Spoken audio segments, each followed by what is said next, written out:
الحمد لله نحمد الله تعالى ونصلي على رسوله الكريم أما بعد فأعوذ بالله من الشيطان الرجيم بسم الله الرحمن الرحيم اليوم أكملت لكم دينكم وأتممت عليكم نعمتي ورضيت لكم الإسلام دينا وقال تعالى لقد كان لكم في رسول الله أسوة حسنة صدق الله العظيم وقال رسول الله صلى الله عليه وسلم عليكم بسنتي وسنة الخلفاء الراشدين المهديين وقال عليه الصلاة والسلام العلماء ورثة الأنبياء وقال عليه الصلاة والسلام من أحب سنتي فقد أحبني ومن أحبني كان معي في الجنة أو كما قال عليه الصلاة والسلام محترم صدر اجلاس قابل احترام حضرات علماء کرام উপস্থিত বেরাদরান ইসলাম বাংলাদেশের তারুণ্যের অহংকার জগন্নাথপুর ও দক্ষিণ সুনামগঞ্জের সাবেক সফল সংসদ সদস্য জমিয়তে উলামা ইসলাম বাংলাদেশের সিনিয়র যুগ্ম মহাসচিব প্রখ্যাত রাজনীতিবিদ আলহাজ হযরত মাওলানা অ্যাডভোকেট শাহিনুর পাশা চৌধুরী দামাত বারাকাতুহুমের প্রতিষ্ঠিত জামিয়া দারুল কোরআনের ঐতিহাসিক সালানা জলসায় আল্লাহ পাক আমাদেরকে হাজির হওয়ার তৌফিক দান করেছেন। এই জন্যে সকলেই শুকরিয়া আদায় করে বলবো আলহামদুলিল্লাহ। বিজ্ঞ উলামায়ে কেরামের জবান থেকে আপনারা এতক্ষণ পর্যন্ত আলোচনা শুনেছেন। বিশেষ করে বর্তমান বাংলাদেশের উলামায়ে কেরামের অন্যতম মুরব্বী সুনামগঞ্জের ঐতিহ্যবাহী প্রতিষ্ঠান দরগাপুর মাদ্রাসার প্রিন্সিপাল শাইখুল হাদিস জানে শিনে শাইখে গাজীনগরী দামাত বারাকাতুহুম হযরতুল আল্লাম মাওলানা নুরুল ইসলাম খান সাহেব আপনাদের সামনে মূল্যবান আলোচনা করেছেন। আপনারা এতক্ষণ পর্যন্ত ঘোষণা শুনেছেন বাংলাদেশের প্রখ্যাত মুফাসসিরে কোরআন হযরতুল আল্লাম বন্ধুবর মাওলানা তাফাজ্জুল হক আজিজ সাহেব উনি উপস্থিত আছেন। বাংলাদেশের অর্থাৎ দক্ষিণ পূর্ব এশিয়ার স্বনামধন্য হাদিস বিশারদ শাইখুল হাদিস শাইখুত তাফসীর উস্তাজুল উলামা জমিয়তে উলামা ইসলাম বাংলাদেশের সিনিয়র সহ সভাপতি মুজাহিদে মিল্লাত হযরতুল আল্লাম মাওলানা হাফেজ তাফাজ্জুল হক শাইখে হাবিগঞ্জি দামাত বারাকাতুহুম বারাকাল্লাহু ফি হায়াতি কিছুক্ষণের মধ্যে উনি উপস্থিত হবেন। আর অন্যান্য উলামায়ে কেরামের জবান থেকে মূল্যবান আলোচনা আপনারা শুনবেন। হযরত মাওলানা অ্যাডভোকেট শাহিনুর পাশা চৌধুরী সাহেবের প্রতিষ্ঠিত জামিয়া দারুল কোরআন, আমি মনে করি এটা আমার একটি নিজের প্রতিষ্ঠান। আমি এইখানে এমনিতেই বারবার আসা যাওয়া করি।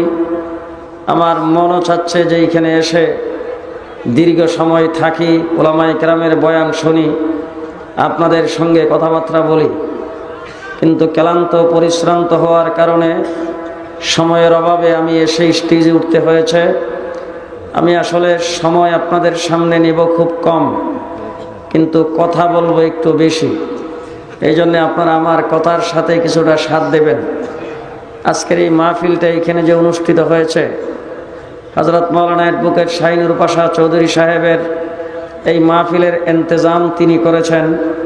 হবিগঞ্জের মুহাদ্দিস সাহেব এইখানে উপস্থিত হবেন এই উদ্দেশ্যে, এই মকসুদে। এই কুটুব কথা যদি আপনারা মেনে নেন সামনের মাসলাটা বুঝতে সুবিধা হবে। হবিগঞ্জের মুহাদ্দিস সাহেব আজকে এখানে উপস্থিত হবেন। এই উদ্দেশ্যেই এই মাহফিলের ইন্তজাম। এইটুক মেনে নেন তাহলে বলতে চাই উদ্দেশ্য হলেন, মকসুদ হলেন আল্লামা শাইখে হবিগঞ্জি। এখন উনি আসছেন আগে নাকি ফ্যান্ডেল করা হয়েছে আগে? যে ফ্যান্ডেল করা হয়েছে আগে। মাইক কি উনি আসার পরে লাগানো হবে না আগের থেকেই ফিট করা হয়েছে? লাইটিং করা হবে বোধহয় উনি আসার পরে। লাইটিংও আগে, স্টেজও আগে, মাইকও আগে, ফ্যান্ডেলও আগে। মকসুদ হবিগঞ্জি দামাত বারাকাতুহুম তিনি আগমন করবেন পরে। কথা কি বুঝে আসছে? তাহলে মকসুদ যিনি তিনি পরে আসেন। তামাম কায়নাত সৃষ্টি জগতের সৃষ্টির উদ্দেশ্য আর মকসুদ হলো আমার নবী মুহাম্মদুর রাসূলুল্লাহ সাল্লাল্লাহু আলাইহি ওয়াসাল্লাম। মকসুদ নবী মুহাম্মদুর রাসূলুল্লাহ আসমান জমিন তৈরি করেছেন আগে, মকসুদ নবী মুহাম্মদুর রাসূলুল্লাহ পৃথিবীতে আগমন করেছেন পরে। চন্দ্র সূর্য বানিয়েছেন আগে, মকসুদ নবী মুহাম্মদুর রাসূলুল্লাহ আগমন করেছেন পরে। মানুষ, জিন, ফিরিস্তা, হুর, গিলমান, জান্নাত, জাহান্নাম, আরশ, কুরসি, লৌহ, কলম তৈরি করেছেন আগে, মকসুদ নবী মুহাম্মদুর রাসূলুল্লাহকে আল্লাহ পাক প্রেরণ করেছেন সকল নবীদের পরে। কথা কি বুঝে আসছে? তামাম কায়নাত সৃষ্টির উদ্দেশ্য আমার নবী মুহাম্মদুর রাসূলুল্লাহ সাল্লাল্লাহু আলাইহি ওয়াসাল্লাম। কোন ভাষা দিয়ে বললে আপনারা বুঝবেন আমি জানি না। হযরতে আদম আলাইহিস সালামকে আল্লাহ পাক কুদরতি হাতের দ্বারা তৈরি করেছেন। মকসুদ নবী মুহাম্মদুর রাসূলুল্লাহ আদমকে তৈরি করে জান্নাতের ভিতরে বসবাস করার জন্য দিয়েছেন। মকসুদ নবী মুহাম্মদুর রাসূলুল্লাহ আদম আলাইহিস সালামের ভিতর থেকে হাওয়া আলাইহিস সালামকে তৈরি করে বিবাহ বন্ধনে আবদ্ধ করাইছেন। মকসুদ নবী মুহাম্মদুর রাসূলুল্লাহ আদম আর হাওয়াকে দুনিয়াতে প্রেরণ করেছেন। মকসুদ নবী মুহাম্মদুর রাসূলুল্লাহ আরফার ময়দানে দুইজন একত্রিত হয়েছে। মকসুদ নবী মুহাম্মদুর রাসূলুল্লাহ ইব্রাহিম আলাইহিস সালামকে খলিল বানিয়েছেন। মকসুদ নবী মুহাম্মদুর রাসূলুল্লাহ ইব্রাহিমকে নমরুদের আগুন থেকে বাঁচাইছেন। মকসুদ নবী মুহাম্মদুর রাসূলুল্লাহ নমরুদকে ল্যাংরা মশা দিয়ে শেষ করেছেন। মকসুদ নবী মুহাম্মদুর রাসূলুল্লাহ মূসা আলাইহিস সালামের সাথে কুহে তুরে কথা বলেছেন। মকসুদ নবী মুহাম্মদুর রাসূলুল্লাহ মূসা আলাইহিস সালামকে ফেরাউনের আযাব থেকে নাজাত দিয়েছেন। মকসুদ নবী মুহাম্মদুর রাসূলুল্লাহ ইউনূস আলাইহিস সালামকে মাছের পেটের থেকে নাজাত দিয়েছেন। মকসুদ নবী মুহাম্মদুর রাসূলুল্লাহ নূহ আলাইহিস সালামকে কিস্তিতে উঠায়া বন্যার থেকে নাজাত দিয়েছেন। মকসুদ নবী মুহাম্মদুর রাসূলুল্লাহ ইউসুফ আলাইহিস সালামকে সৌন্দর্য দান করেছেন। মকসুদ নবী মুহাম্মদুর রাসূলুল্লাহ ইউসুফকে কোয়াত থেকে বাঁচাইছেন। মকসুদ নবী মুহাম্মদুর রাসূলুল্লাহ ইউসুফ আলাইহিস সালামকে মিশরের বাদশা বানিয়েছেন।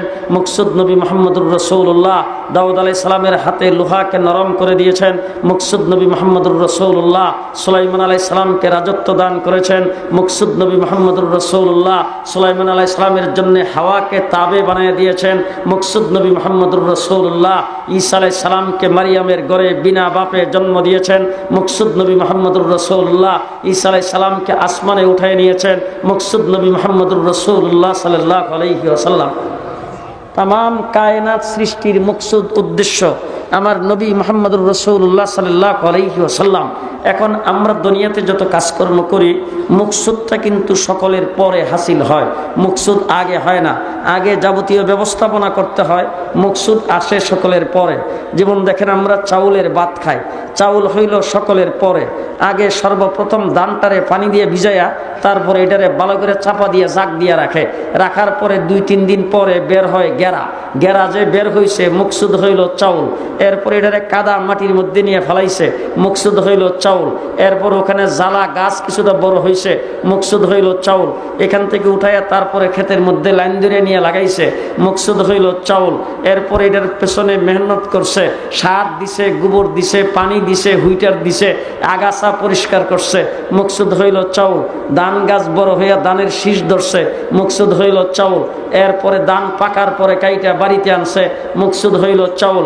মেশিন দিয়ে সরাইছে, মকসুদ হইল চাউল। এরপরে আবার পানি দিয়ে ভিজিয়ে সিদ্ধ করছে, মকসুদ হইল চাউল। এরপরে রুদ্র দিয়ে শুকাইছে, মকসুদ হইল চাউল। মেশিনে বাঙ্গায় চাউল বের করছে। চাউল আগে আইছে না পরে? আপনারাও ঘুমাইছে? কথা একটু জোরে করবেন আওয়াজ করে। চাউল আগে না পরে? চাউল আসছে সকলের পরে। মকসুদ হইল চাউল, যাবতীয় সবকিছু করা হয়েছে আগে, মকসুদ চাউল আসছে পরে। আমার ভাইরা, নবী মুহাম্মদুর রাসূলুল্লাহ সাল্লাল্লাহু আলাইহি ওয়াসাল্লাম হলেন সৃষ্টির মকসুদ। এই জন্য আল্লাহ পাক ওনাকে দুনিয়াতে প্রেরণ করেছেন সকলের পরে। কথা কি বুঝে আসছে? এবার জিজ্ঞেস করতে চাই, চাউল যখন হয়ে গেছে, এই চাউলটা দিয়া তো দান করা সম্ভব? চাউল দিয়া দান বানানো সম্ভব না। চাউল যদি পানি দিয়ে ভিজায় রাখেন তাইলে গেরা হবে? তো গেরাও হবে না। চাউল যদি ক্ষেতের মধ্যে বাইন্যান গাছ হবে? গাছও হবে না। চাউল দিয়ে যেমন দান করা সম্ভব নয়, তেমনি করে আমার নবী সৃষ্টির মকসুদ, উনি পৃথিবীতে আগমনের পরে নতুন কোন নবী আসা সম্ভব নয়। চাউল খেতে বান্যাইলে যেমন গাছ হবে না, আমার নবীর পরে কোনো নবী হবে না। চাউল দিয়ে যেমন গেরা হবে না, আমার নবীর পরে কোনো নবী, আস্তে করে নাচতে মানছি যেমন না শুনে, কোনো নবী হবে না। এখন জিজ্ঞেস করতে চাই, চাউল যখন হয়ে গেছে, চাউলের দ্বারা কি ভাত পাক করা সম্ভব? যে পোলাও বোধ হয় সম্ভব না। পোলাও সম্ভব, বিরিয়ানি, খিচুড়ি, গুড়ি কোটা সম্ভব, পিঠা বানানো সম্ভব, জাউ পাক করা সম্ভব, পায়েস পাক করা সম্ভব, জর্দা পাক করা সম্ভব। ঠিক তেমনি করে ভালো করে বুঝছেন, চাউল হলো মকসুদ।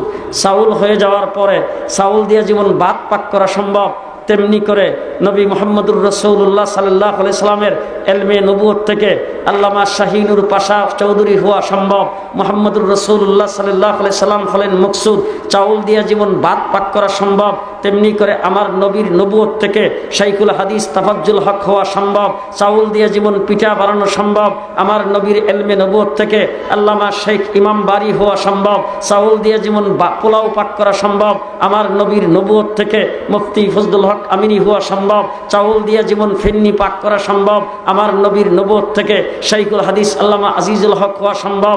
চাউল দিয়ে যেমন খিচুড়ি পাক করা সম্ভব, আমার নবীর নবুয়ত থেকে শেখে বরনবী, শেখে বাগা, শেখে বিয়ামপুরি, শেখে কাতিয়া, শেখে গাজীনগরী হওয়া সম্ভব। কথা বুঝে আসছে? নবী মুহাম্মদুর রাসূলুল্লাহ সাল্লাল্লাহু আলাইহি সাল্লাম সৃষ্টির মকসুদ, সৃষ্টির উদ্দেশ্য। তিনি পৃথিবীতে আগমন করেছেন সকলের পরে। কিয়ামত পর্যন্ত নতুন কোনো নবী পৃথিবীতে আসবে না। এই জন্য আমার ভাইরা, আমার আল্লাহ পাক ইসলামের যে চারা গাছটা সর্বপ্রথম হযরতে আদম আলাইহিস সালামকে দিয়ে লাগাইছেন, লাগাইবার পরে এইটার পেছনে মেহনত চলছে। আমার আল্লাহর পক্ষ থেকে 1,24,000 পয়গম্বর এই পৃথিবীতে আগমন করেছেন, ইসলামের দাওয়াত দিয়েছেন, সময় উপযোগী সংস্কার করে মানুষের সামনে দাওয়াত পেশ করেছেন। সর্বশেষ নবী মুহাম্মদুর রাসূলুল্লাহ সাল্লাল্লাহু আলাইহি ওয়াসাল্লামকে আল্লাহ পাক প্রেরণ করে 23 বছর মানুষের সাথে মেহনত করার পরে 1,24,000 সাহাবায়ে কেরাম যখন রাসূল সাল্লাল্লাহু আলাইহি ওয়াসাল্লামের মুঠির ভিতরে আগমন করেছেন, 1,24,000 প্রতিনিধি আমার নবীর যখন হয়েছে, আমার আল্লাহ পাক বলেন, ও আমার হাবিব, আমি দুনিয়াতে নবী প্রেরণ করেছি আমার রুবুবিয়তের প্রচারের জন্যে, ওয়াহাদানিয়তের প্রচারের জন্যে। আমি আল্লাহ পাক আমার হুকুম আহকাম প্রচারের জন্যে 1,24,000 পয়গম্বর পৃথিবীতে প্রেরণ করেছি। আর আপনি রাহমাতুল লিল আলামিন, আপনি হলেন মাহবুব, আমি হইলাম মাহবুব। আমি মাহবুবের প্রতিনিধি 1,24,000, আপনি মাহবুবের প্রতিনিধি। সাহাবী দিয়েছি আপনাকে 1,24,000। আমার প্রতিনিধি যা, আপনার প্রতিনিধি তা। 1,24,000 সাহাবায়ে কেরামের সামনে আল্লাহ পাক আয়াত নাজিল করেছেন বিদায় হজ্জে, আল ইয়াউমা আকমালতু লাকুম দীনাকুম ওয়া আতমামতু আলাইকুম নি'মাতি, আল ইয়াউমা আকমালতু লাকুম দীনাকুম। আজকের দিন ইসলামকে তোমাদের জন্য কমপ্লিট করে দিলাম, পরিপূর্ণ করে দিলাম, মুকাম্মাল করে দিলাম। আমার নবী সাল্লাল্লাহু আলাইহি ওয়াসাল্লাম দিন ইসলাম কমপ্লিট ঘোষণা আসার পরে রাসূল সাল্লাল্লাহু আলাইহি সাল্লাম সাহাবায়ে কেরামের সামনে বক্তৃতা করেছেন আর বলেছেন, ও সাহাবীরা, ইসলাম মুকাম্মাল হয়ে গেছে। ইসলামের যাবতীয় বিষয় সব মুকাম্মাল। নামাজ মুকাম্মাল, রোজা মুকাম্মাল, যাকাতের বিধান মুকাম্মাল, হজের বিধান মুকাম্মাল, হালাল হারাম মুকাম্মাল, পর্দার বিধান মুকাম্মাল। সব কিছু মুকাম্মাল হয়ে যাওয়ার পরে রাসূল বলতেছেন, বলছেন পর্দার হুকুম আল্লাহ পাক আমাকে দিয়েছেন, আমি কি তোমাদেরকে পর্দার হুকুম তোমাদের কাছে পৌঁছায়েছি? সাহাবায়ে কেরাম বলেন হ্যাঁ পৌঁছায়েছেন। আল্লাহ পাক আমাকে হালাল হারামের হুকুম করেছেন, আমি কি তোমাদের কাছে সেই হুকুম পৌঁছাইছি? সাহাবায়ে কেরাম বলে হ্যাঁ পৌঁছায়েছেন। নামাজ আল্লাহ পাক আমাকে দিয়েছেন, আমি কি নামাজ পড়ে সহি শুদ্ধ কমপ্লিট নামাজ তোমাদেরকে দিয়েছি? সাহাবায়ে কেরাম বলে হ্যাঁ দিয়েছেন।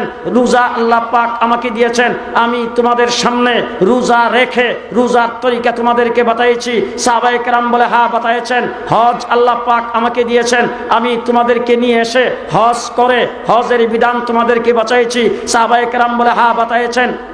জাকাত আল্লাহ পাক আমাকে দিয়েছেন, জাকাতের তরিকা কি তোমাদেরকে বাঁচাইছি? বলে হ্যাঁ বাতাইছেন। যদি বাতায় থাকি তাইলে এবার শোনো, ফালিয়ুবাল্লিগুশ শাহিদু মিনকুমুল গায়িবা। আজকে যারা এখানে উপস্থিত আছো, যারা উপস্থিত নাই, পরবর্তী মানুষের কাছে দিন পৌঁছায়া দেওয়া, কমপ্লিট দিনকে মানুষের কাছে পৌঁছায়া দেওয়ার দায়িত্ব তোমাদের উপর অর্পণ করা হলো, তোমাদেরকে দায়িত্ব দেওয়া হলো।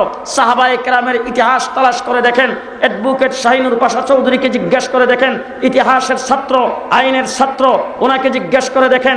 ইতিহাস তালাশ করলে মক্কা মদিনার ভিতরে মাত্র 10,000 সাহাবীর কবর খুঁজে পাওয়া যায়, ইতিহাসিকগণ প্রমাণ করেছেন। কিন্তু 1,14,000 সাহাবী পৃথিবীর আনাচে কানাচে দিন প্রচারের জন্য কে কোথায় যায় শুইছে সেই ইতিহাস খুব কমই পাওয়া যায়। 1,14,000 সাহাবী গোটা পৃথিবীর আনাচে কানাচে চলে গেছেন। আজকে আমাদের পূর্ব দিকে চীনে সাহাবীর মাজার, গোটা পৃথিবীর আনাচে কানাচে সাহাবায়ে কেরাম দিন প্রচারের জন্য চলে গেছে। আমার ভাইরা, দিন মুকাম্মাল হয়েছে নবী মুহাম্মদুর রাসূলুল্লাহ সাল্লাল্লাহু আলাইহি ওয়াসাল্লামের মাধ্যমে। আল্লাহ পাক তাকে বানাইছেন আল্লাহর হাবিব, আল্লাহ পাক তাকে বানাইছেন আল্লাহর মাহবুব। আল্লাহ তাবারক ওয়া তাআলা বলেন, আমি মাহবুব, আমি মাবুদ, আমার জীবন কোনো শরীক নাই। আপনি মাহবুব, আপনার কোনো শরীক নাই। আপনার মাধ্যমে দিনকে কমপ্লিট করে দিলাম। কিয়ামত পর্যন্ত এই দিনের মধ্যে নতুন করে কোনো সংযোজন বিয়োজনের কোনো প্রয়োজন হবে না। মুহাম্মদুর রাসূলুল্লাহ সাল্লাল্লাহু আলাইহি সাল্লামের মাধ্যমে আল্লাহ পাক দিন ইসলামকে কমপ্লিট করেছেন। সাহাবায়ে কেরামকে রাসূল দায়িত্ব দিয়েছেন দিন প্রচার করার জন্য। সাহাবায়ে কেরামের মাধ্যমে এই দিন পুরোপুরিভাবে প্রচারিত হয়েছেন। এখন রাসূল সাল্লাল্লাহু আলাইহি সাল্লামকে আল্লাহ পাক দিন যে দিয়েছেন, কোরআন যে দিয়েছেন, লিখা দেন নাই, মুখস্থ দিয়েছেন।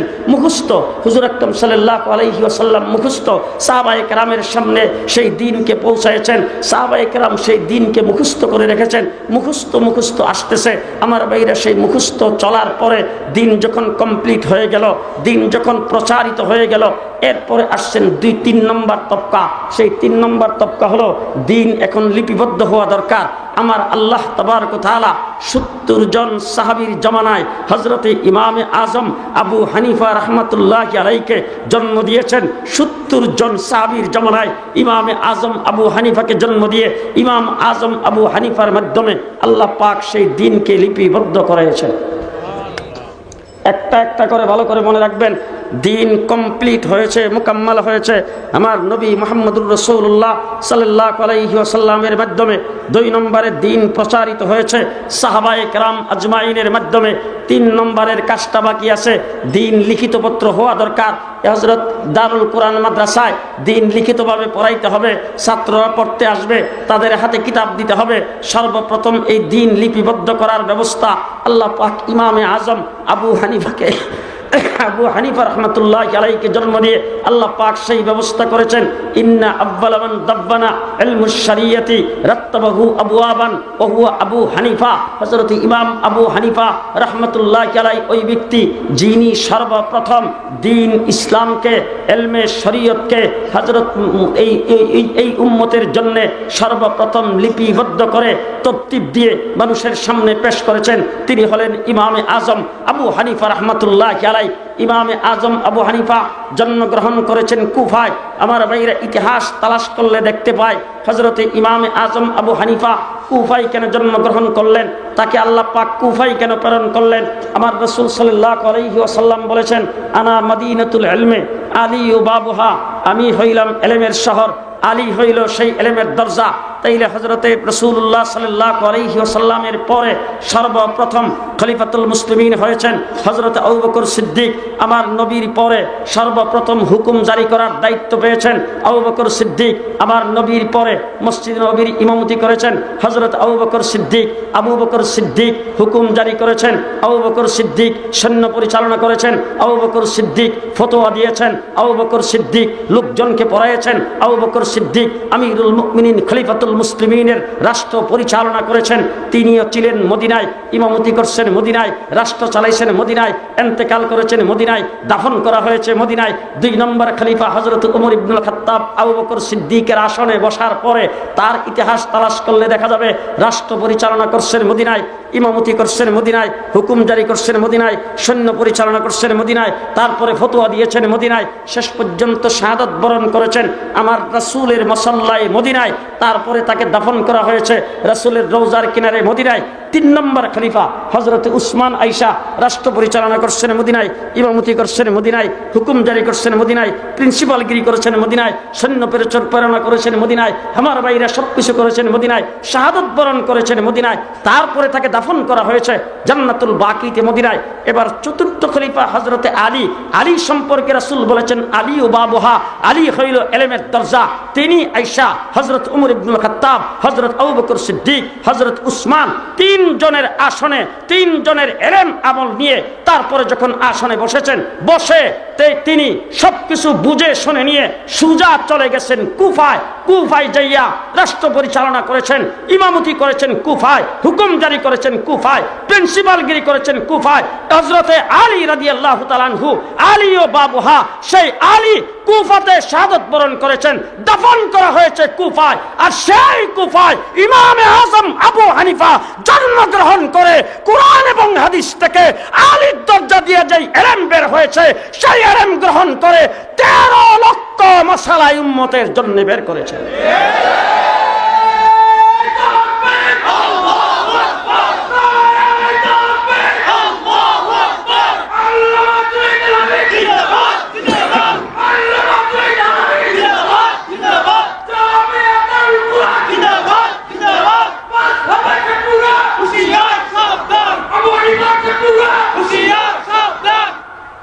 মুসলমানেরা, ইমামে আজম আবু হানিফা রাহমাতুল্লাহ আলাইহি এই উম্মতের জন্য সুন্নাতকে লিপিবদ্ধ করেছেন, কোরআন হাদিসের মাসলা মাসাইলকে লিপিবদ্ধ করেছেন। আজকে আমাদের মধ্যে অনেকে বলে কোরআন আছে, হাদিস আছে, সুতরাং কোরআন হাদিস দেখে আমরা চলবো, ইমাম মানবো কেন? আমি জিজ্ঞেস করতে চাই, মুহাদ্দিস থাকার পরেও আর মুফাসসিরে কোরআন থাকার পরেও মুফতির দরকার আছে না নাই? জি আছে। বাগদাদে একজন মহিলা ইন্তেকাল করেছেন। মহিলার লাশ দোয়াবে কি পুরুষ না মহিলা? মহিলা। যেই মহিলা লাশ দোয়াইতে পারদর্শী, মাসলা মাসাইলও তার জানা আছে, মহিলা মারা গেলে সেই মহিলার কাছে মানুষ যায়, যাইয়া তারা দিয়ে লাশ দোয়ায়। ওই মহিলার কাছে সবাই গেছেন, যায় বলছেন আমাদের মহল্লায় একজন মহিলা মারা গেছে, ওই মহিলার লাশ দোয়াইতে আসো। মহিলা ডাক দিয়া কয় আমার মাসিক অসুখ, আমি লাশ দোয়াইতে পারবো না, আমার শরীর না পাক। এখন মহিলাকে সবাই বলতেছে তুমি আমাদের লাশগুলি দোয়াও, আমরা তোমার কাছে আসছি, মাসিক অসুখ অবস্থায় লাশ দোয়ানো যাবে কিনা সেই মাসলা তুমি জানলা না কেন? বলে আমি মাসলা জানি না। বলে মাসলা যদি না জানো তাইলে দারুল কোরআন মাদ্রাসার থেকে মাসলা জানি না আসো। দারুল কোরআনের নাম না কইলে আপনারা বুঝতেন না এগুলো। মহিলা দৌড়ে গেছে বাগদাদের এক মাদ্রাসায়, যেখানে মুহাদ্দিসিনে কেরামের জামাত বসা আছে, এক একজন লক্ষ লক্ষ হাদিসের হাফেজ, একবারে সনদ সহ। যাইয়া মুহাদ্দিসিনে কেরামকে জিজ্ঞেস করেছেন, মুহাদ্দিসিনে কেরাম আমি ওই মহিলা মারা গেছে, আমার মাসিক অসুখ অবস্থায় মহিলার লাশ আমি দোয়াইতে পারবো কিনা? মুহাদ্দিসিনে কেরাম কর এই ধরনের কোনো রাওয়ায়াত আমাদের জানা নাই, এই ধরনের কোনো হাদিস আমরা পাইনি। মহিলা যখন ফেরত আসতেছে, একজন লোক, একজন মুহাদ্দিস ডাক দিয়া কর ওই কোনার মধ্যে যায় দেখো একটা কামরা আছে, ওই কামরার মধ্যে ফকি আবুল লাইস সেখানে বসা আছে, ওনাকে যদি যাই জিজ্ঞেস করো তাইলে হয়তো উনি কোনো ফাঁক ফকুর থাকলে তোমাকে বলে দিতে পারে।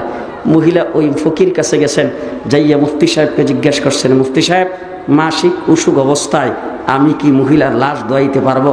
মুফতি সাহেব বলেন পারবেন, কোনো অসুবিধা নেই, জায়েজ আছে। মহিলা যখন চলে আসতেছে, মুহাদ্দিসিনে কেরাম মহিলাকে জিজ্ঞেস করতেছেন, তুমি যে ওই মুফতি সাহেবের কাছে গেলা, মুফতি সাহেব কি বললো? বলে মুফতি সাহেব বলছেন জায়েজ আছে। বলে জায়েজ যে আছে, কোরআন থেকে দলিল দিছে না হাদিস থেকে দলিল দিছে? বলে আমি তো দলিলের জন্য যাই নাই, আমি জায়েজ না জায়েজের জন্য গেছি। মুফতি সাহেব জায়েজ বলছে, আমি চলে আসছি। মুহাদ্দিসিনে কেরাম দলিল যেয়ে জিজ্ঞেস করো, আমাদের দলিলের দরকার। ওই মহিলা যাইয়া আবার জিজ্ঞেস করেছেন, মুফতি সাহেব আপনি যে আমাকে ফতোয়া দিলেন জায়েজ আছে, এখন আপনি বলেন তো কোরআন থেকে দিয়েছেন না হাদিস থেকে? আপনি পাইলেন কোথায়? মুফতি সাহেব ওইটাকে হাদিসের মধ্যে আছে। মুহাদ্দিসিনে কেরামকে বলার পরে মুহাদ্দিসিনে কেরামকে লক্ষ লক্ষ হাদিস মুখস্থ সনদ সহ এরকম কোনো হাদিস তো আমরা পাইনি। মুফতি সাহেব কোত্থেকে বললেন? মুহাদ্দিসিনে কেরাম সব জমাইয়া মুফতি সাহেবের কাছে যায় বলতেছেন, মুফতি সাহেব আপনি ওটা কি ফতোয়া দিয়েছেন জায়েজ আছে, আবার বলছেন হাদিসের মধ্যে আছে, দলিল হইল হাদিস। হাদিস আপনি কোথা থেকে পাইলেন? আমরা তো কোথাও থেকে পাইলাম না, কোনো হাদিস পাইলাম না। মুফতি সাহেব বলে, শোনো, আমার নবী মুহাম্মদুর রাসূলুল্লাহ সাল্লাল্লাহু আলাইহি ওয়াসাল্লাম মসজিদে নববীতে ইতিকাফরত অবস্থায় হুজুরের শরীর খারাপ লাগতেছে, হুজুরের মাথার মধ্যে পানি দিয়া মাথা ধোয়াইতে হবে। এই মুহূর্তে হুজুর মাথা কেমনে ধুইব? আল্লাহর নবী দরজা দিয়া বা জানালা দিয়া মাথাটা কাট করিয়া মসজিদ থেকে বের করে দিয়েছেন। আম্মাজান আয়েশা সিদ্দিকা রাদিয়াল্লাহু তাআলা আনহা মাসিক অসুখ অবস্থায় রাসূলের মাথা ধোয়া দিয়েছেন। যদি রাসূলের মাথা আম্মাজান আয়েশা সিদ্দিকা মাসিক অসুখ অবস্থায় ইতিকাফরত অবস্থায় যদি ধোয়া দিতে পারে, এই হাদিসের দ্বারা মাসলা সাবেত হয় ওই মহিলাও মাসিক অসুখ অবস্থায় মহিলার লাশ ধোয়াইতে পারবে। মুহাদ্দিসিনে কেরাম এই হাদিস আমাদের সকলের সনদ সহকারে মুখস্থ, কিন্তু আমরা তো এই হাদিসের দ্বারা মাসলা বাইর করতে পারলাম না। এখন আপনারা বলেন তো, মুহাদ্দিস থাকার পরেও মুফাসসির থাকার পরেও মুফতির দরকার আছে না নাই? মুফতির দরকার আছে না নাই? ইমাম আমাশ উলামায়ে কেরাম সবাই জানে, ইমাম আবু হানিফা রাহমাতুল্লাহ আলাইহির শাগরিদ ইমাম আমাশ দেখতে শুনতে খুব বিশ্রী। বেগম যে বিয়ে করছে খুব সুন্দরী। এখন বেগম আয়েশা ঠেকসে বিয়ে বৈশা ছুটতেও পারে না, খালি কোনো রকম ফাঁক তালাশ করতেছে কেমনে ছুটবে। হঠাৎ একদিন রাত্রের বেলা কি জন্য যেন কি নিয়ে রাগ কইরা বেগম মুখ বন্ধ করছে, কথা কয় না। ইমাম আমাশ কতক্ষণ ধাক্কায় ধুক্কায় যখন কথা বলাইতে পারে না, রাগ কইরা কয়, ফজরের আজানের আগে যদি তুমি কথা না কও, মুখ বন্ধ করে রাখো, তাইলে সাফ 3 তালাক।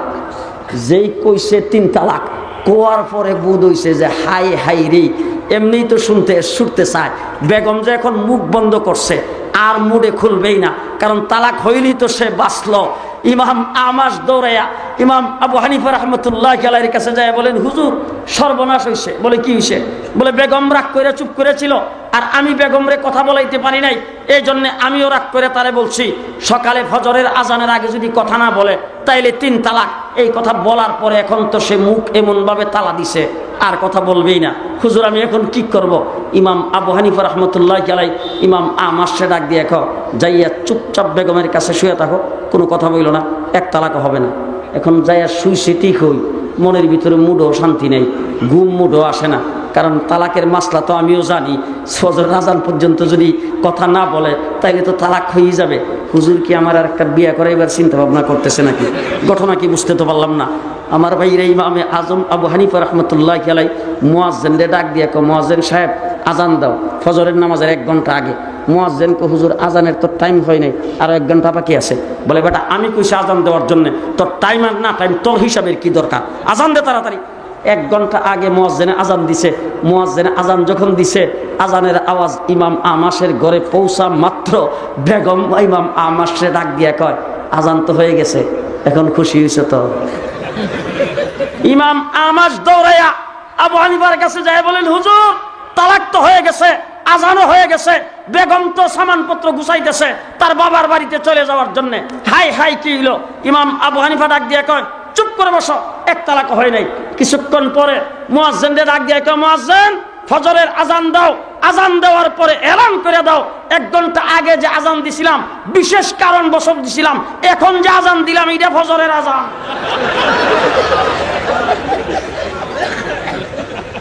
মুহাদ্দিস মুফতি থাকার পরও, আরে মুহাদ্দিস মুফাসসির থাকার পরও মুফতির দরকার, কথা কয় না? দরকার। বাদশাহ হারুনুর রশিদ বেগমের সঙ্গে ঝগড়া লাগিয়া বেগমরে ডাক দিয়া কয়, সূর্য অস্ত যাওয়ার আগে আমার রাষ্ট্রের বাহিরে যদি তুমি না যাও তাইলে 7 তালাক। বেগম দৌড়াইয়া ইমাম আবু ইউসুফ, ইমাম আবু হানিফার শাগরিদ, তার কাছে যায় বলতেছে, হুজুর আমার রাজপ্রাসাদের সোনার সংসার ভেঙ্গে তছনছ হয়ে যাচ্ছে, বাদশাহ আমার উপর রাগ করে আমাকে এই কথা বলছেন, এখন সূর্য অস্ত যাওয়ার আগে রাষ্ট্রের এরিয়ার বাইরে যাওয়ার কোনো প্রকার কোনো ব্যবস্থা নাই, হুজুর আমি তো তালাক হয়ে যাব, এখন কি করব? কথা শুই না ইমাম আবু ইউসুফ মসজিদের খাদেমরে ডাক দিয়া কয়, এই মহিলারে নিয়ে যাও, নিয়ে মসজিদের এক কোণার মধ্যে পর্দা দিয়া ডাকিয়া সেখানে এতেকাফে বসাইয়া দাও। আর মহিলারে ডাক দিয়া কইছে, বেগম ম্যাডাম আপনি চলে যান মসজিদে, যাইয়া পর্দার ভিতরে এতেকাফে বৈশা জিকির আজকার করেন, মাগরিবের নামাজের পরে আপনার ফতোয়া কমু। তালাক হইব কি মাগরিবের পরে না আগে? তালাক তো হইব সূর্য অস্ত গেলে মাগরিবের আগেও, কথা কয় না, কমু তালাক মাগরিবের পরে। এখন এই পর্দার ভিতরে যায় যে এই বেচারি এতেকাফে বইছে, কি এর মুখ দিয়ে জিকির আজকার আইব, কানতে কানতে শেষ। কারণ ফতোয়া তো সেও কিছু জানে, রাষ্ট্রের বাইরে না গেলে তো তালাক হয়ে যাবে। ইমাম আবু ইউসুফ মাগরিবের নামাজ পড়ছে, আওয়াবিন পড়ছে, তসবিহ তাহলিল সব শেষ কইরা এশার নামাজের আগ টাইমে যাইয়া পর্দার আড়াল থেকে ডাক দিয়া কয়, আসসালামু আলাইকুম ম্যাডাম কেমন আছেন? হুজুর কেমন থাকবো, কারবার তো হয়ে গেছে, কারণ সূর্য অস্ত যাওয়ার আগে তো রাষ্ট্রের বাইরে যাই নাই। ইমাম আবু ইউসুফ ডাক দিয়ে বলেন, যান পর্দার থেকে বের হইয়া এক্ষণ রাজপ্রাসাদে ঢুকে আপনার স্বামীকে যাইয়া সালাম দিয়ে তার ঘরের ভিতরে আপনি দাঁড়াবেন। 3 তালাক তো দূরের কথা, 1 তালাকও হয় নাই। তার কারণ হলো এই জমিনের সব জায়গায় আপনার স্বামীর রাজত্ব চলে, মসজিদ আল্লাহর ঘর, সেখানে আল্লাহর রাজত্ব চলে। আপনি মসজিদের ভিতরে প্রবেশ করেছেন, স্বামীর রাজত্ব থেকে আল্লাহর রাজত্বে প্রবেশ করে ফেলেছেন। মসজিদে কার রাজত্ব চলে?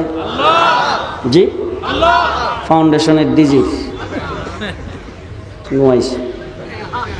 ফাউন্ডেশনের ডিজি, ধর্মমন্ত্রী, কার চলে? আস্তে করেন, মানুষ যেমন না শোনে। কার চলে? হ্যাঁ, আপনাদের সিলেটে আসলে সবচাইতে বেশি ভয় জিরা করে আমার রাস্তা দিয়ে চলতে, এটি হলো সিএনজি। সিএনজি ড্রাইভার কেউ থাকলে রাগ করেন না। সিএনজি বাংলাদেশে চলছে, কোনো নিয়ন্ত্রণ নাই। কথা কন না কেন? কোন নিয়ন্ত্রণ? রিক্সার ড্রাইভারদের নিয়ন্ত্রণ নাই, বাস কন্ট্রাক্টর হেল্পারের নিয়ন্ত্রণ নাই, মসজিদের খতিবের খুতবা নিয়ন্ত্রণ করো। পরিষ্কার ভাষায় বলে দেয়, মসজিদের মেম্বার খুতবা এটা ইমাম সাহেবের খতিবের দখলে, কোন সরকার নিয়ন্ত্রণ করতে পারে না। সরকারের ক্ষমতা মসজিদে চলে না, মসজিদে ক্ষমতা চলে আল্লাহ। কার ক্ষমতা চলে? আল্লাহ। আমার ভাইরা, মাযহাব মানা দরকার, মুফতির ফতোয়ার দরকার আছে না নাই? দরকার আছে না নাই? আমরা ইমামে আজম আবু হানিফা রাহমাতুল্লাহি আলাইহিকে মানি, পরিষ্কার ভালো করে মনে রাখেন। কেন মানি? সাহাবায়ে কেরামের তর্জ আমাদের তর্জ, আমাদের বুজুর্গানে দিন সাহাবায়ে কেরাম যেই তর্জে চলছে আমরাও সেই তর্জে চলি। 1,24,000 সাহাবায়ে কেরামের ভিতরে সবচাইতে বড় আলেম হলেন হযরতে আবু বকর সিদ্দিক রাদিয়াল্লাহু তাআলা আনহু। 1,24,000 সাহাবায়ে কেরামের ভিতরে সবচাইতে বড় মুহাদ্দিস হলেন হযরতে আবু হুরায়রা রাদিয়াল্লাহু তাআলা আনহু। ঠিক না বেঠিক? সবচাইতে বড় মুহাদ্দিস আবু হুরায়রা, সবচাইতে বড় আলেম আবু বকর সিদ্দিক। এবার সাহাবায়ে কেরামের দিকে দৃষ্টি দিয়ে দেখেন, আল্লাহর নবী ইন্তেকালের পরে ফতোয়া দেওয়ার জন্য আবু হুরায়রার কাছে গেছে না বড় আলেম আবু বকর সিদ্দিকের কাছে গেছে? বড় আলেম আবু বকর সিদ্দিককে ফতোয়া দেওয়ার জন্য নির্ধারণ করেছেন, বড় আলেম আবু বকর সিদ্দিকের অনুকরণ করেছেন, বড় আলেম আবু বকর সিদ্দিককে মসজিদ নববীর ইমাম বানিয়েছেন, বড় আলেম আবু বকর সিদ্দিককে রাষ্ট্র পরিচালনা করার জন্য দায়িত্ব দিয়েছেন, বড় আলেম আবু বকর সিদ্দিকের তাকলিদ করেছেন, বড় আলেম আবু বকর সিদ্দিককে অনুকরণ করেছেন। সাহাবায়ে কেরাম বড় আলেম হিসাবে তার অনুসরণ করেছেন, বড় মুহাদ্দিস হিসাবে এই হযরত আবু হুরায়রাকে মানছেন। ঠিক তেমনি করে সাহাবায়ে কেরামের জেনারেশনের পরে এই উম্মতের মধ্যে সবচাইতে বড় আলেম ইমাম নুমান ইবনে সাবিত, ইমামে আজম আবু হানিফা রাহমাতুল্লাহি আলাইহি, সবচাইতে বড় মুহাদ্দিস ইমাম বুখারী রাহমাতুল্লাহি আলাইহি। আমরা ইমামে আজম আবু হানিফা রাহমাতুল্লাহি আলাইহিকে মাযহাবের ইমাম হিসাবে মানি, বড় মুহাদ্দিস হিসাবে ইমাম বুখারীকে মানি। সাহাবায়ে কেরামের যেই তর্জ আমাদেরও, সেই তর্জ, ঠিক না বে ঠিক? সাহাবায়ে কেরামের যেই তর্জ আমাদেরও সেই তর্জ। আল্লাহ তাবারক ওয়া তাআলার দ্বীন সর্বপ্রথম মুকাম্মাল করেছেন আমার নবী মুহাম্মদুর রাসূলুল্লাহ সাল্লাল্লাহু আলাইহি সাল্লামের মাধ্যমে। আল্লাহ পাকের সেই দ্বীন প্রচারিত হয়েছে সাহাবায়ে কেরামের মাধ্যমে। আল্লাহ পাকের এই দ্বীন কমপ্লিট লিপিবদ্ধ হয়েছে ইমামে আজম আবু হানিফা রাহমাতুল্লাহি আলাইহির মাধ্যমে। এরপরে একটা কাজ বাকি রয়েছে, সেই কাজটা হলো বাংলাদেশ স্বাধীন হয়েছে 30 লক্ষ শহীদের বিনিময়ে। এখন দেশটা স্বাধীন, পাকিস্তানের হানাদার বাহিনী আত্মসমর্পণ করেছেন। আমার ভাইরা সে আত্মসমর্পণ করে তারা অস্ত্র যখন সমর্পণ করেছেন, তারা যখন এই দেশ থেকে বিতাড়িত হয়ে দেশটাকে স্বাধীন দেশ হিসাবে ঘোষণা দিয়ে চলে গেলেন, বিশ্বের বিভিন্ন দেশ এই দেশটাকে স্বাধীন রাষ্ট্র হিসাবে ঘোষণা করেছেন। দেশ স্বাধীন 56,000 বর্গমাইল। এখন স্বাধীন সার্বভৌম বাংলাদেশের মানুষের জান মালের নিরাপত্তার জন্য বর্ডার দিয়া যাতে ভিতরে অবৈধভাবে কেউ কোনোদিন প্রবেশ করতে না পারে, আর বর্ডার দিয়া যাতে ভিতর থেকে অবৈধভাবে কেউ কোনো কিছু বের করে নিতে না পারে, এই জন্যে বর্ডার গার্ডের দরকার বর্ডার গার্ডের দরকার আছে। শাহিনুর পাশা সাহেবের মাদ্রাসার মাহফিল হইতেছে, মাহফিলে লোকজন আসা যাওয়া করবে, আসা যাওয়ার ভিতরে রাস্তায় যাতে কেউ কাহার উপর আক্রমণ করতে না পারে, রাস্তায় যাতে কোনো অরাজকতা সৃষ্টি করতে না পারে। সিলেট শহর সহ সারা শহরে বন্দরে মানুষ চলাফেরা করবে, কোনো মানুষের উপরে বুম মাইরা কোনো মানুষকে চুরি ডাকাতি করে কেউ যাতে নাগরিকদের কোনো ক্ষতি করতে না পারে, এই জন্যে র্যাবেরও দরকার, পুলিশেরও দরকার দরকার। বাহিরের কোন রাষ্ট্র শত্রুতামি করে বাংলাদেশের উপর এসে অতর্কিত আক্রমণ করতে না পারে। যদি আক্রমণ করে বসে, বাংলাদেশ যাতে তার দাঁত ভাঙ্গা জবাব দিতে পারে, এই জন্য শক্তিশালী সেনাবাহিনীর দরকার। জি দরকার দরকার।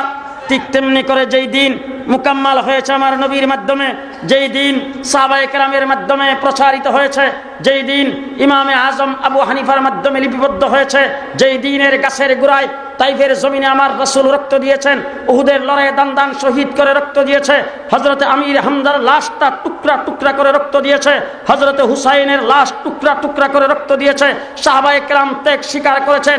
সেই দ্বীনের ভিতরে নতুন করে যাতে কেউ কোনো কিছু প্রবেশ করতে না পারে, আবার দ্বীনের ভিতর থেকে কেউ যাতে বের করতে না পারে, এই জন্য দ্বীনের বর্ডার গার্ডের দরকার। আবার দ্বীনের ভিতরে মানুষের ঈমান আকীদার যাতে কেউ কোনো ক্ষতি করতে না পারে, এই জন্য দ্বীনের র্যাব আর পুলিশ বাহিনীর দরকার। আবার এই দ্বীন ইসলামের উপরে কোন নাস্তিক মুরতাদ যাতে আক্রমণ করতে না পারে, এই জন্য দ্বীনেরও সেনাবাহিনীর দরকার। এই দ্বীনের সেনাবাহিনী, দ্বীনের বর্ডার গার্ড, দ্বীনের পুলিশ আর র্যাব হিসাবে আল্লাহ পাক কাসেম নানতুবি রাহমাতুল্লাহ আলাইহিকে জন্ম দিয়ে 1000 বছর পরে দেওবন্দ দারুল উলুম মাদ্রাসা দিয়া উলামায়ে দেওবন্দের জন্ম দিয়েছেন।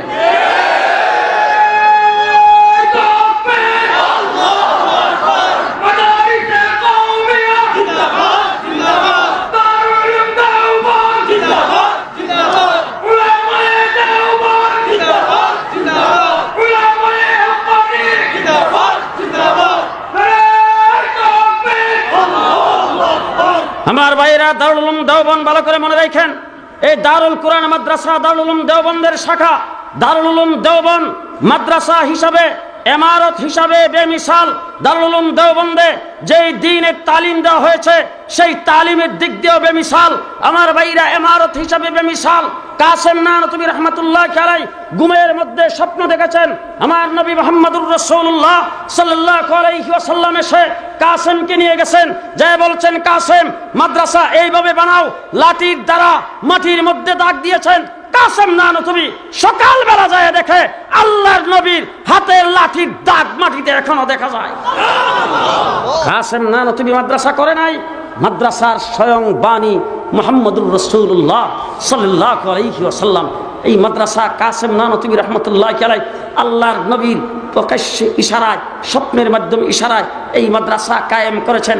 মাদ্রাসার একজন সদর, একজন মাদ্রাসার আধ্যাত্মিক একজন রাহবরকে মাদ্রাসার সদর বানাইতে হবে। তালাশ করে যে একজন লোক পাইলেন, উম্মি মানুষ, আল্লাহর কুতুব, নাম হইল শাহ রফিউদ্দিন। ওনাকে আইনা মাদ্রাসার সদরের আসনে বসাইছেন। উনি বলেন, বাবা আমি লেখাপড়া জানি না, লেখার দিককে আমি পড়তে পারি না, আমি নাম দস্তখত জানি না, তুমি আমার এই মাদ্রাসার সদর বানাইতেছো কেন? কাসেম নানতুবি বলেন, লেখার সমস্ত কাজ আমরা করব, আপনি এখানে বৈশা খালি মুখে হুকুম দিবেন। সেই শাহ রফিউদ্দিন রহমতুল্লাহ আলাইহি সদারতি চলাকালীন একটা ছাত্র বাটির মধ্যে দারুল উলুম দেওবন্দ মাদ্রাসার ডাইল নিয়ে আসছেন। আইসা ওনার সামনে বলতেছেন, আপনি মাদ্রাসার সদর, আপনি ভালো ডাইলের ব্যবস্থা করতে পারেন না, এই ডাইল দিয়ে তো উজু করা যাবে, এই ডাইলের মধ্যে শুধু পানি আর পানি। এই কথা বলে ডাইলের বাটিটা এইভাবে সামনে পেক্কে মেরে দিয়েছেন, বেয়াদবি করেছেন। রফিউদ্দিন রহমতুল্লাহ আলাইহি কিচ্ছু বললেন না। ছাত্রটার মাথার থেকে পায়ের পাতা পর্যন্ত এইভাবে 2-3 বার দেখলেন। দেখা মাদ্রাসার শিক্ষক আসাতে যা মাদ্রাসার কর্মচারী সবাইকে রেখে বললেন, এই যে ছাত্রটা, এই ছাত্রটা আমার দারুল উলুম মাদ্রাসার ছাত্র না। সবাই বলল যে হুজুর, হাজিরা খাতায় নাম আছে, বোর্ডিংয়ের খাতায় নাম আছে, নিয়মিত বোর্ডিংয়ে খায়, নিয়মিত ক্লাসে থাকে, হাজিরা দেয়। আমরা এনে খাতাপত্রের খবর জানি, আপনি তো খবর জানেন না। আমরা তো জানি সেই মাদ্রাসার ছাত্র। বলে যে না, তদন্ত নিয়ে দেখো, হ্যাঁ মাদ্রাসার ছাত্র না। ঠিকই তদন্ত নিয়ে দেখা গেছে চল সাতুরিয়ার বাটপারি কইরা হাজিরা খাতায় আর বোর্ডিংয়ের খাতায় নাম উড়াইছে, আসলে ভর্তির রেজিস্টারে নাম নাই। এখন সবাই যাইয়া হুজুরকে বলতেছে, হুজুর আমরা তো খাতাপত্র মেনটেন করি, আপনি কেমনি বুঝলেন যে এই ছাত্রটা যে মাদ্রাসার ছাত্র না? শাহ রফিউদ্দিন রহমতুল্লাহ আলাইহি বলে, শোনো, কাসেম নানতুবি যখন আমাকে এনে মাদ্রাসার সদারতির দায়িত্ব দিয়েছেন, আমি তখন এই দায়িত্ব কিভাবে পালন করব, এই নিয়ে চিন্তা ভাবনা করতে করতে একদিন ঘুমিয়ে গেছি। ঘুমের মধ্যে স্বপ্নে দেখি দেওবন্দের কূপের কিনারে আমার রাসূল সাল্লাল্লাহু আলাইহি সাল্লাম বসা, আর কূপটা পার পর্যন্ত দুধে ভরপুর হয়ে গেছে, আর হাজার হাজার মানুষ লাইন ধরে আসতেছে। কারো হাতে বালতি, কারো হাতে জগ, কারো হাতে গ্লাস, কারো হাতে কাপ, এইভাবে নিয়ে আসতেছেন। রাসূল সাল্লাল্লাহু আলাইহি সাল্লাম ওই কুয়ার থেকে দুধ উঠাইয়া প্রত্যেকের ভান্ডের মধ্যে দিতেছেন। এক একজন জায়গায় পান করতেছে, কেউ কেউ বালতি ভরে নিয়ে যাচ্ছে। ও আমার ভাইরা, শাহ রফিউদ্দিন রহমতুল্লাহ আলাইহি বলেন, এই স্বপ্নের তাবির আমি করেছি। কুয়ার মধ্যে যেই দুধ দেখা যায় সেই দুধ হইল নবুয়তি এলেম, আর লাইন ধরে যারা আসতেছে তারা হইল তালিবে এলেম। ওই দিন আল্লাহর নবীর দুধ পান করাইবার কাতারে যাদেরকে দেখেছিলাম, আজকে দেওবন্দে যারা ভর্তি হয় তাদের চেহারা দেখলে আমি বলতে পারি আল্লাহর নবীর দুধ পান করাইবার কাতারে ছিল কিনা। এই ছাত্রটাকে ওই দিন দেখিনি। মুসলমানেরা, দুধ পান করেছেন রাসূল, সেই দুধ কেউ জায়গায় বসে পান করে যাচ্ছেন, আবার কেউ বালতি ভরে নিয়ে আসতেছেন। বলবো জায়গায় বসে পান করে যাচ্ছেন, তারা ওই জায়গায় রয়ে গেছেন, বালতি ভরে নিয়ে আসতেছেন। কে নিয়ে আসতেছেন? সেইকে কোরিয়া নিয়ে আসছে সিলেটে, সেইকে বল্লভী নিয়ে আসছে মৌলভী বাজার, সেইকে ব্যায়াম বলে নিয়ে আসছে কানাইঘাট। ও আমার ভাইরা, দেওবন্দ দারুল উলুমের এলেম গোটা বিশ্বে আজকে ছড়ায় পড়েছে। আমার শাহিনুর পাশা চৌধুরী সাহেব আমেরিকা সফর করেন, ইংল্যান্ড সফর করেন, তাকে জিজ্ঞাসা করে দেখেন গোটা বিশ্বের পশ্চিমা দেশগুলি আজকে দেওবন্দ দারুল উলুমের আওলাদ ফরজন্দের দখলে। আজকে দেওবন্দ দারুল উলুমের আওলাদ ফরজন্দের দখলে। যারা চাচ্ছিল মাদ্রাসাকে শেষ করে দিতে, যারা চাচ্ছিল কাসেম নানতুবির মিশনকে শেষ করে দিতে, যারা 14,000 আলেমকে ফাঁসির কাস্টে ঝুলাইয়েছেন, 3.5 লক্ষ কোরআনের কপি আগুন দিয়ে জ্বালিয়েছেন, সেই ব্রিটিশ যাদের সূর্য অস্ত যেত না, শাহিনুর পাশা চৌধুরীকে জিজ্ঞেস করে দেখেন, তাদের মাথার উপরে 6 মাস সূর্য উদিত হয় না। ঘুমাইছে 6 মাস তাদের মাথার উপরে সূর্য ওঠে না, বরফে ঢাকা থাকে। এমন এক জায়গায় আবদ্ধ হয়েছে, বরফে ঢাকা থাকে। আমি বলবো দেওবন্দ দারুল উলুম মাদ্রাসার সর্বপ্রথম ছাত্র মাহমুদুল হাসান দেওবন্দি, তার শাগরিদ হুসাইন আহমদ মাদানির লাঠি ডান্ডার বাড়িতে তাদের ভাগ্যে আজকে বরফে ঢাকা রাষ্ট্র পেয়েছে। বরফে ঢাকায় 2 মৌলবীর বাড়ির সুড়ে ওই বরফে ঢাকা, সেখানে 6 মাস সূর্য উদিত হয় না। আর আলহামদুলিল্লাহ সুম্মা আলহামদুলিল্লাহ, আমাদের মাথার উপর থেকে সূর্য অস্ত যায় না। কথা বিশ্বাস হয়েছে না? আমাদের মাথার উপর থেকে সূর্য অস্ত যায় না। আমাদের এখানে এখন রাত্র, আমেরিকাতে এখন জি আমেরিকাতে সূর্য আছে, কওমি দেওবন্দি মৌলবী আছে, নাই? আমাদের মাথার উপর থেকে সূর্য অস্ত যায় না। গোটা বিশ্বের এমন কোন জায়গা নাই যেখানে দেওবন্দের গাট্টিওয়ালার তাবলিগ জামাত নাই। গোটা বিশ্বের এমন কোন জমিন নাই, এমন কোন এয়ারপোর্ট নাই যে এয়ারপোর্ট দিয়ে গাট্টিওয়ালারা গমন করে না। ও আমার ভাইরা, সেই গাট্টিওয়ালারা আপনাদের এখানে আসতেছে কবে জানেন? হ্যাঁ জানেন তো, আগামী কালকের থেকে গাট্টিওয়ালারা আপনাদের এখানে আইব। কথা কয়। আমি গতকাল যাইতেছিলাম সুনামগঞ্জ, যাওয়ার পথে ওই বাইপাস রোডে গেছি, যাই ওখানে গাড়ি থামায় একটু দাঁড়াইলাম। আমি সবাই আমার সঙ্গে সালাম মুসাফা করছি। তো ওই জায়গার মধ্যে দাঁড়ায় আমি যা দেখছি আর কি, ইজতেমা শুরু হবে কিন্তু আগামীকাল। 2 দিন আগে সেখানে দেখলাম যে আজকের মাহফিলে যে মানুষ এর ডাবল ওখানে আছে, ঠিক কিনা? আজকে সেই তাবলিগ জামাতের বিরোধিতা করে অনেকে। তাবলিগ জামাতের গাট্টি নিয়ে যারা ঘুরে, আমাদের কাছে হিসাব নেই। আপনি কাকরাইল মসজিদে যাই বলবেন, সেখানেও পুরো হিসাব দিতে পারবে না। কারণ দারুল কোরআন মাদ্রাসার থেকে বৃহস্পতিবারে জামাত বাইরে শুক্রবারে তারা তাবলিগ করে শনিবার আইসা ক্লাস করছে। ঈদের খবর কি কাকরাইলে আছে না? কাকরাইল নাই, কাকরাইল বলতে পারবে না। কিন্তু আমেরিকা রিপোর্ট বের করেছে গাট্টি লিয়ে কারা ঘুরে। আমেরিকার রিপোর্টে প্রকাশ পেয়েছে বর্তমান পৃথিবীতে 33 কোটি মানুষ গাট্টি লিয়ে ঘুরতেছে। 33 কোটি তাবলিগ জামাতের সদস্য। আমি পরিষ্কার ভাষায় বলে যাচ্ছি, যারা তাবলিগ জামাতের বিরোধিতা করো, আগামীকাল, পরশু এবং এর পরের দিন 3 দিন সিলেটে যে ইজতেমা হবে, ইজতেমার মানুষগুলি যে লুটা বদনা ব্যবহার করবে, তোমাদের সংখ্যা ওই লুটা বদনার সমান হবে না। তোমাদের সংখ্যা ওই ইজতেমার লুটা বদনার সমান হবে না। আমার ভাইরা, সেই তাবলিগ জামাত আজকে বিরোধিতা চলছে 2টা গ্রুপের। একটা হলো ইমামে আজম আবু হানিফা রহমতুল্লাহ আলাইহির গ্রুপের। ইমামে আজম আবু হানিফার হানফি মাযহাবের বিরোধিতা চলছে সব জায়গায়, খুব পরিকল্পিতভাবে। খুব ভালো করে বুঝছেন কারণটা হয়েছে, আমি জানি না আপনারা বিশ্বাস করবেন কিনা আমার কথা। কারণটা হইল মসজিদের আজান বন্ধ করা, মসজিদের মধ্যে নামাজ বন্ধ করা। এইটা কোনো অবস্থাতেই এখন সম্ভব না। আজকে যদি বাংলাদেশে এসে যদি এরকম স্লোগান দিয়ে কেউ বসে, আজকের থেকে আজান চলবে না, মসজিদের জামাত চলবে না, তাইলে আমার মনে হয় দল মত নির্বিশেষে যার যা আছে সব লইয়া নাইমা বাইরিয়া, এরপরে ঠেং টুং ভাঙ্গা দিয়ে আইসা দৌড়াইয়া শাহিনুর পাশারে কই বল, হুজুর আপনি মাদ্রাসায় ঘুমাই দিয়েছেন, ঠেং ভাঙ্গা তুই ঘুরছি আমরা আগেও। মোল্লা মৌলবী কেউ যাইতে হবে না, দাড়ি চাষা নামাজের বিরুদ্ধে বক্তৃতা দিছে, বাইরে ঠেং ভাঙ্গা থুয়ে দিব। এখন দেখা গেল যে নামাজ তো বন্ধ করা সম্ভব না। লন্ডনের বুকে আজকে 600-র উপরে মসজিদ, নিউ ইয়র্কে 450-র উপরে মসজিদ, মসজিদ আজান, নামাজ বন্ধ করা তো সম্ভব না। এখন কি করা দরকার? স্লো গতিতে একটা কাজ করো। সেই কাজটা হইল মসজিদের মুসল্লিদের মধ্যে গন্ডগোল লাগাই দাও। কেমনে গন্ডগোল? মসজিদের ইমাম সাহেব নামাজ পড়াবে, ফেশন দিক দিয়ে একজন কইব আমিন, মুসল্লিদের মাঝখানে একজন দাঁড়াইব, দাঁড়াইয়া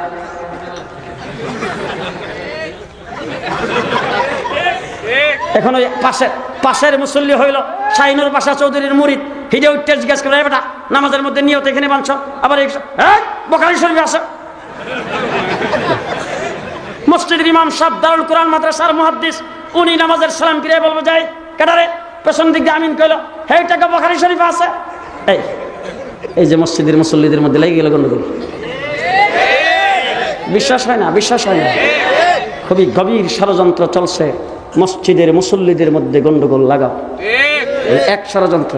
2 নম্বর, গোটা পৃথিবীর ইহুদি খ্রিস্টান নারী পুরুষের পোশাক হবে একরকম, একই পোশাক পুরুষে পরবে, একই পোশাক নারীও পরবে, তাদের দেখতে শুনতে একরকম, তাদের চলাফেরা হবে একরকম। পুরুষও গাড়ি চালাবে, নারীও গাড়ি চালাবে, পুরুষও শ্রমিক হবে, নারীও শ্রমিক হবে, পুরুষও অ্যাডভোকেট হবে, নারীও অ্যাডভোকেট হবে, পুরুষও অফিসে যাবে, নারীও অফিসে যাবে, পুরুষও র্যাব পুলিশ হবে, নারীও র্যাব পুলিশ হবে, পোশাক আশাক একরকম হবে। ওই স্লোগান দিয়েছেন ইহুদি খ্রিস্টানেরা, স্লোগান দিয়ে অফিস আদালতে সবাইকে নিতে পারে নাই। লন্ডন শহরেও পর্দা করে চলে, তারপর ওই যে আমেরিকার নিউ ইয়র্কেও পর্দা করে জাতিসংঘের অফিসের সামনে দিয়ে হাঁটে। এই সব বনশ্রী এইগুলি তো মাঠে নামানো সম্ভব না। একটা গ্রুপ ভিতরে ঢুকায় দাও, এরা স্লোগান দিবে, জুমার নামাজে পুরুষ আইব, নারীরাও আইব, ঈদের নামাজে পুরুষ আইব, নারীরাও। আপনারা ঘুমাইছো? বুঝতেছেন না? কথা বুঝতেছেন না? হ্যাঁ, এরা বলছে নারী অফিসে আসো, এরা স্লোগান দেয় নারী ঈদগাহে আসো, এরা বলছে নারী গার্মেন্টসে আসো, এরা স্লোগান দেয় নারী তারাবির নামাজে আসো। এক সূত্রে গাথা, এক সূত্রে গাথা। পরিষ্কার বলে দিয়ে গেলাম, উলামায়ে দেওবন্দ হক ও হক্কানিয়তের আলমবরদার, হকের পথে জীবন দিতে উলামায়ে দেওবন্দ প্রস্তুত। ঠিক তবে ঠিক।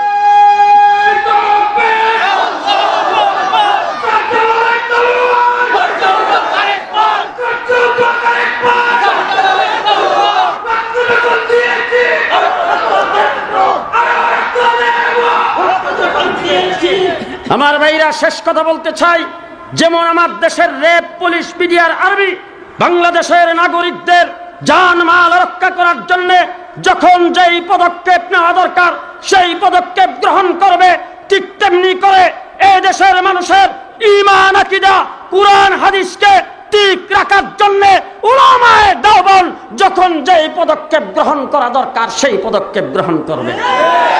ঠিক না বে ঠিক? দ্বীনের বর্ডার গার্ড আমরা, রাষ্ট্রের বর্ডার গার্ড তোমরা। পরিষ্কার কথা বলতে চাই, আমি জুনায়েদ আল হাবিব যখন রাস্তা দিয়ে যাব, পুলিশ রাস্তার মধ্যে চেকপোস্ট, বিভিন্ন জায়গার মধ্যে মাছ ধরার সাইয়ের মতো সাই ফাচ্ছে, দেখছেন না? সাই ফাইতে বসা আছে। তো ওই জায়গার মধ্যে গেলে আমার গাড়িও থামায়। তবে আমাদের বাংলাদেশের র্যাব, পুলিশ, বিডিআর তারা খুব ভদ্র। যেই ভিতরে লাইটটা জ্বালায় দেই, কোনো জায়গায় আছে, হুজুর করতে গাইলেন, হুজুর কই যাইবেন, ব্যাগ ডালাটা একটু খুলেন তো দেখি, গাড়িটা একটু চেক করতে হইব, এই ড্রাইভার নামেন তো, কাগজপত্র দেখান। অনেক জায়গায় এরকম বলার সাথে সাথে ড্রাইভারে বলি, ড্রাইভার নামো, কাগজপত্র দেখাও, ব্যাগ ডালা দেখাও। এটা তোমাদের দায়িত্ব, তোমরা চেক করবা, 100 বার করো। দারুল কোরআন মাদ্রাসায় আইবা, অ্যাডভোকেট শাহিনুর বাসা চৌধুরী সাহেব, গেট তো খোলাই আছে, দরজা খুললা, টাং সুটকিস যা আছে আলমারি টালমারি সব খুললা দিবে, চেক করো, 100 বার করো, আপত্তি নেই। তবে হ্যাঁ, রাষ্ট্রের সন্ত্রাসকে দমনের জন্যে, রাষ্ট্রকে ঠিক রাখার জন্যে চেকিংয়ের দায়িত্ব তোমাদের। দিন ইসলামকে ঠিক রাখার জন্য চেকিংয়ের দায়িত্ব আমাদের। রাষ্ট্রের ব্যাপারে তোমরা চেকিং করবে, ইসলামের ব্যাপারে আমরা চেকিং করব। আমরা যখন দেওয়ানবাগিকে চেকিং করতে যাব, তোমরা বাধা হয়ে দাঁড়াইতে পারবে না, কারণ তোমরা যখন চেকিং করতে আসো আমরা কিন্তু বাধা হয়ে দাঁড়াই না। আমরা তোমাদের সহযোগী, তোমরা আমাদের সহযোগী হও। আমরা কেমন সহযোগী? গুলশানের হোটেলের মধ্যে বোমা মারছে, সেখানে তোমরা গুলি চালাইছ, আমরা তোমাদেরকে সহযোগিতা করেছি। সুলাকে ঈদগার মাঠে পুলিশের উপর বোমা মারছে, তোমরা সেখানে গুলি চালাইছ। আমরা আল্লামা আহমদ শফির নেতৃত্বে বাংলাদেশে, সারা বাংলাদেশের 64টা ডিস্ট্রিক্টে মানববন্ধন করে তোমাদেরকে শক্তি যোগাইছি। আমরা যখন কাফের বেদিন মুস্তাদের বিরুদ্ধে চেকিং করব, তোমরা আমাদের সাথে আমাদের শক্তি যোগাবে। তোমরা আমাদের সহযোগী হও, আমরা তোমাদের সহযোগী। দ্বীনের ব্যাপারে চেকিং আমরা করব, রাষ্ট্রের ব্যাপারে চেকিং তোমরা করো। ঠিক না বে ঠিক? আমার ভাইরা, রাষ্ট্রের ব্যাপারে চেকিং তোমরা করবা, দ্বীনের ব্যাপারে চেকিং আমরা করব। আমার ভাইরা, র্যাব, পুলিশ, বিডিআর, আর্মি যারা আছে, এরা তো আমাদের দেশে কোনো বেতন টেতন দেওয়া লাগে না। বেতন দেওয়া লাগে?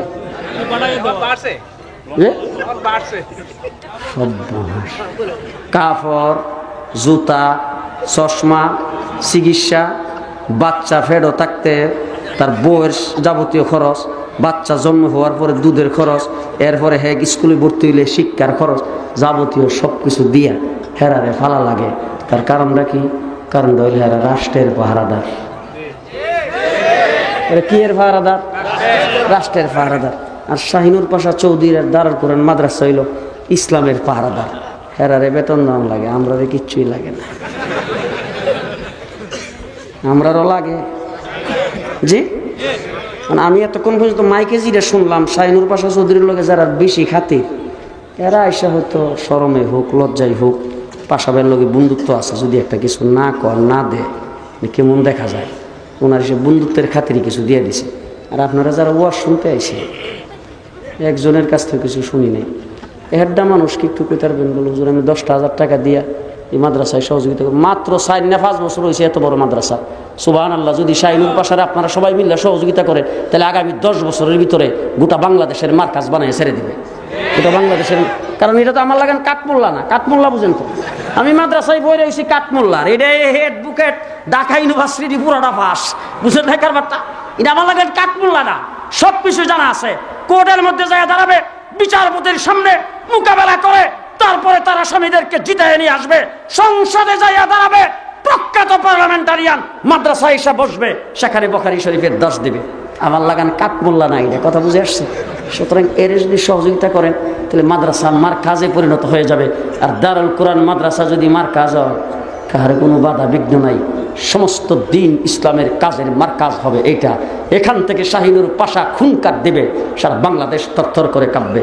আমার বাইরে সেই দিনের মার্কাজকে সহযোগিতা করার জন্য একটা মানুষ যদি 10,000 টাকা কয়েলেন, আমার ইজ্জতটাও থাকলো। আমি তো মেহমান আপনাদের এখানকার, ঢাকার থেকে আইসে সিলেটে 45 মাইল 48 মাইল আইলেই কিন্তু মুসাফির হয়, আমি কিন্তু ডাবল মুসাফির। সুতরাং দোয়া করবো আপনাদের জন্য, একটা মানুষ কয়েলাম তো 10,000 টাকা।